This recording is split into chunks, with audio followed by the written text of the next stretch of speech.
బహుమతి. బహుశా అప్పుడు మీనాక్షికి 16 సంవత్సరాల వయసు ఉంటుంది. చాలా ధైర్యం, తెగువ ఉన్నటువంటి అమ్మాయి. అనుకోని కష్టాలు మీనాక్షి కుటుంబాన్ని చుట్టుముట్టాయి. వాటిని తట్టుకోవడానికి శక్తి లేక ఊరు వదిలి పట్నం బయలుదేరి వెళ్ళారు మీనాక్షి కుటుంబం వాళ్ళు. మీనాక్షి తండ్రి ఒక కిరాణా షాపులో జీతగాడుగా చేరాడు. చాలా ఉన్నతమైన కుటుంబంలో డబ్బు మధ్య తిరిగిన మీనాక్షి తండ్రి మొదటిసారి విధిలేని పరిస్థితులలో జీతగాడిగా చేరాడు. కుటుంబ పోషణ కోసం అలవాటు లేని పని కావడంతో చేతిలో ఎన్ని బొబ్బలు వచ్చాయో. అయినా ఆయన ముఖంలో చిరునవ్వు జరగలేదు.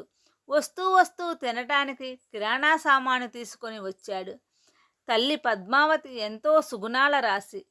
మీనాక్షి తండ్రి తెచ్చిన సామాన్లు తీసుకొని వంట చేసిన తర్వాత మీనాక్షి తండ్రికి, మోహన్కి ఇద్దరికీ అన్నం తినిపించింది. భర్త చేతులకి కొబ్బరి నూనె రాసి కన్నీటిని తన పైట చెంగుతో తుడుచుకుంటూ ఆయనకు కలిగిన కష్టానికి బాధపడుతుంది. మీనాక్షి కూడా కన్నీటి పర్వంతం అయ్యింది. అప్పుడే మీనాక్షి తన మొదటి సంపాదనకు పునాది వేసింది. నాన్నగారు, నేను ఇప్పుడు ఇంటర్ చదువుతున్నాను కదా, నేను మీకు కొంత ఆర్థికంగా సహాయపడగలను. ట్యూషన్ చెప్పి నేను కూడా సంపాదిస్తాను నాన్నగారు అని అన్నది తండ్రితో. ఆ మాటలు విన్న తండ్రి మోహన్కి కళ్ళల్లో నీళ్లు తిరిగాయి. చిట్టి తల్లి, నీకెందుకమ్మా కష్టం? నువ్వు చక్కగా చదువుకో అమ్మా, నేను అన్నీ చూసుకుంటాను అని ముద్దు పెట్టుకున్నాడు కూతుర్ని. కానీ మీనాక్షి మనసులో ఎలాగైనా తల్లిదండ్రులకు సహాయం చేయాలని పట్టుదల మొదలైంది.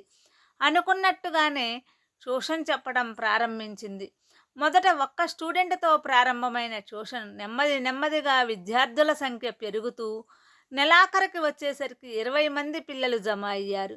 తన మొదటి సంపాదన 5,000 రూపాయలు. తనకు జీవితంలో ఆత్మవిశ్వాసం పెరిగింది.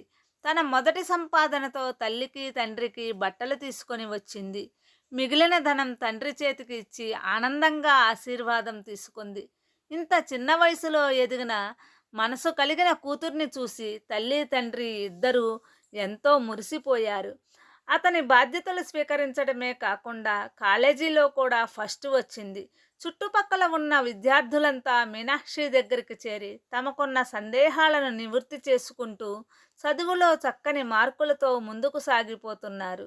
అలా అనతి కాలంలోనే తను చాలామంది విద్యార్థులకు ప్రోత్సాహం ఇస్తూ చాలా తక్కువ ఫీజు తీసుకుంటూ ఎక్కువ మంది విద్యార్థులకు సేవలు అందించింది. అలా తన మొదటి సంపాదన బహుమతి తండ్రికి ఇచ్చిన తృప్తి మీనాక్షి జీవితానికి సరిపడా ఆనందాన్ని ఇచ్చింది.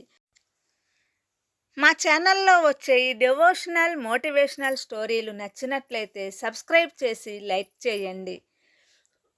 మీ అభిప్రాయాన్ని కామెంట్ రూపంలో తెలియచేయండి.